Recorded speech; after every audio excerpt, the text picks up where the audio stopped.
اهلا بكم يا جماعة في حلقة جديدة من بودكاست نو كومنت. معاكم محمد ناصر، ودي بقى حلقة الخميس ده.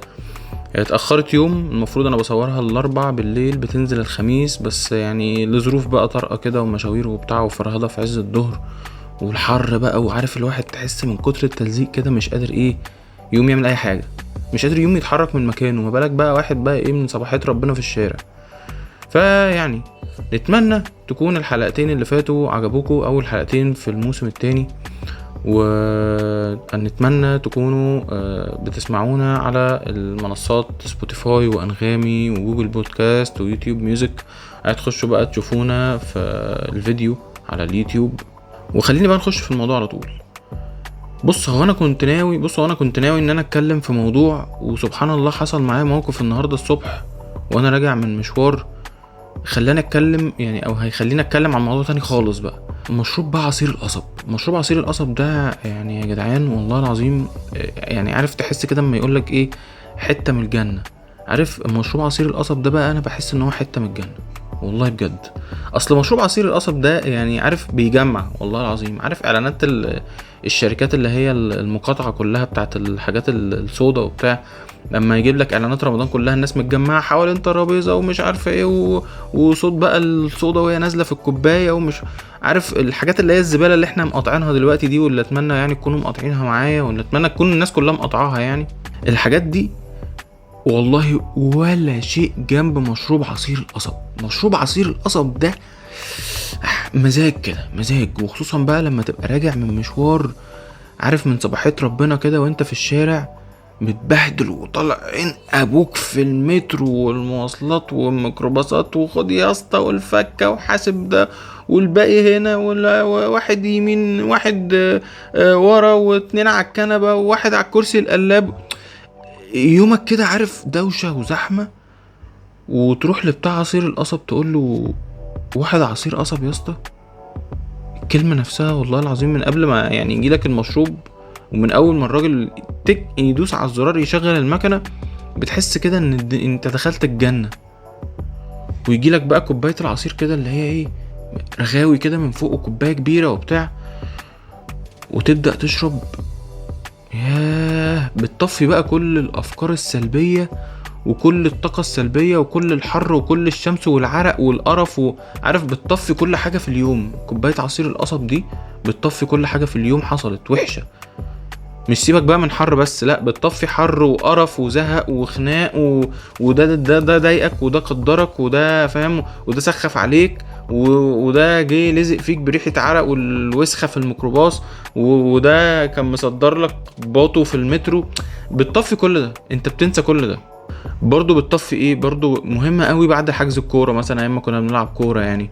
عرفت نطلع كده مع بعض كده يا شباب، عايزين نطفي الحجز، نطفي الحريقه، نطفي فاهم، نطفي الخناقه اللي في الحجز، نطفي الشتايم، نطفي نطفي الحجز، نطفي اليوم. والله العظيم كوبايه العصير دي كانت بتطفي اليوم وما زالت يعني.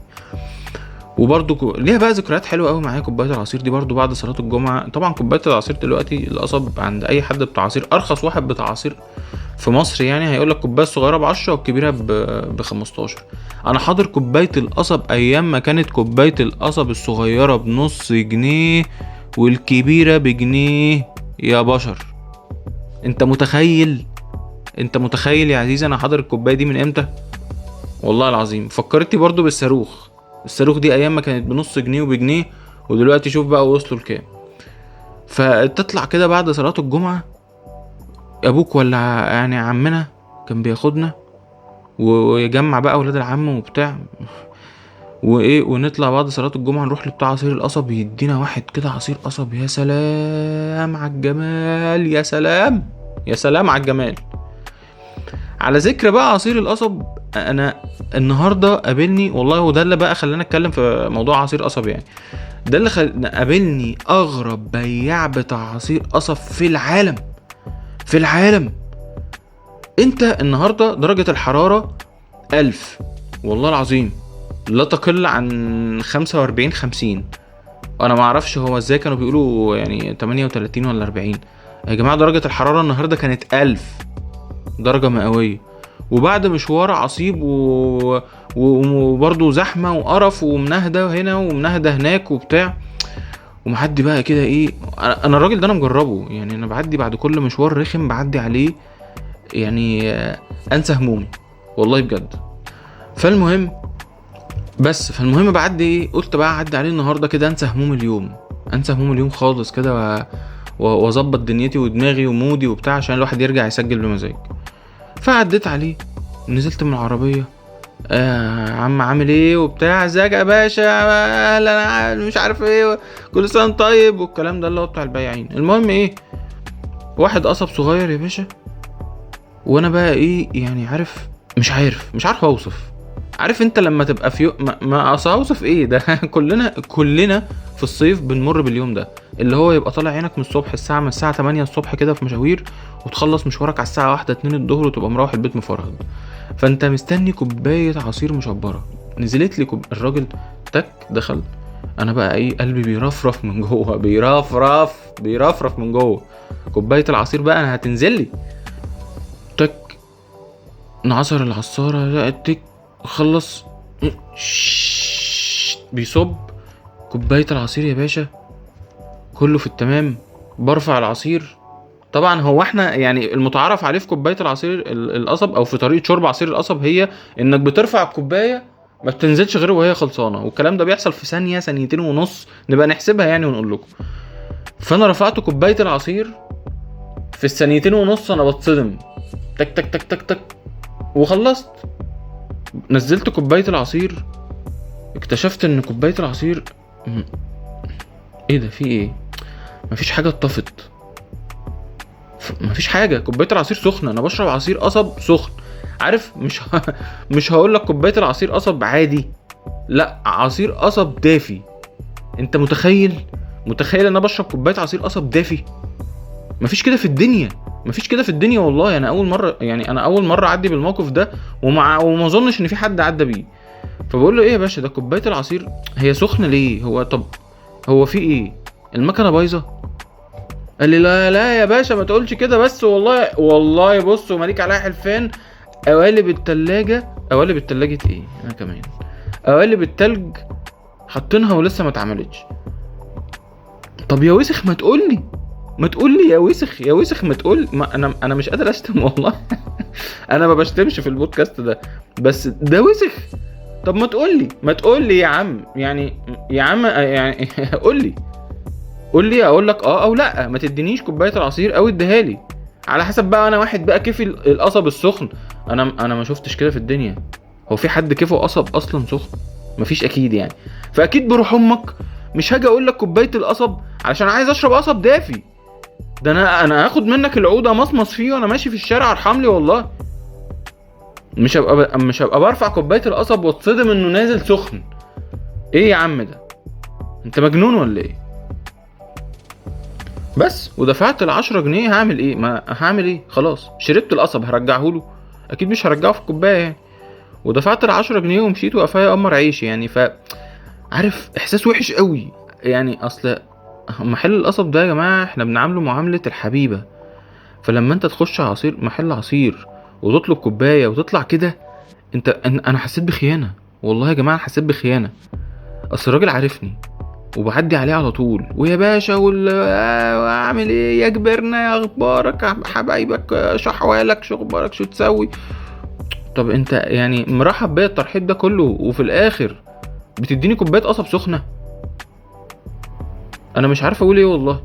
فعارف حسيت كده ايه بغدر، عارف اتطعنت كده، بشرب قصب سخن.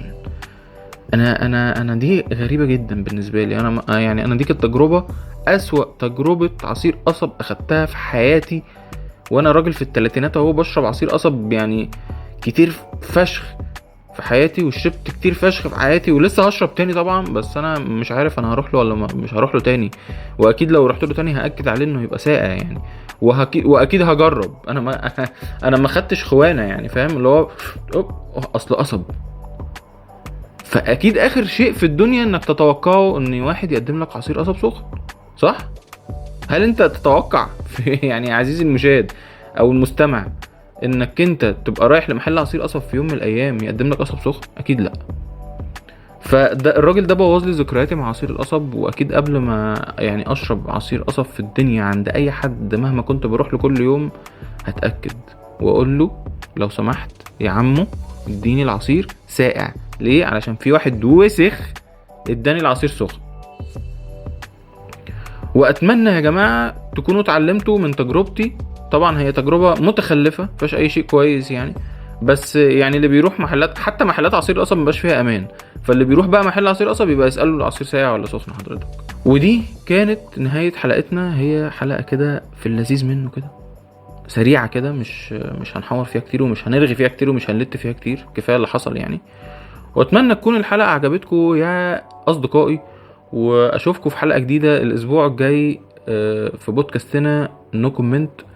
كان معاكم محمد ناصر. يا جماعه ما تنسوش تسمعونا على المنصات سبوتيفاي، انغامي، جوجل بودكاست، يوتيوب ميوزك. وتخشوا بقى تشوفونا تاني يوم او يوم السبت، الله اعلم يعني، انا على حسب ما بعمل اديت كده. وهو طبعا الاديت يعني اي كلام. تخشوا تسمعونا وتخشوا تشوفونا على اليوتيوب. محتاجين دعمكم وشير لايكات مش عارفه ايه الكلام ده كله. وشكرا جدا جدا للشويه اللي قد كده اللي بيسمعوني. معتز بيكم جدا بصراحه يعني، ان انتم مصرين تسمعوا الكلام ده يعني. واشوفكم في حلقه جديده الاسبوع الجاي ان شاء الله يا جماعه. سلام.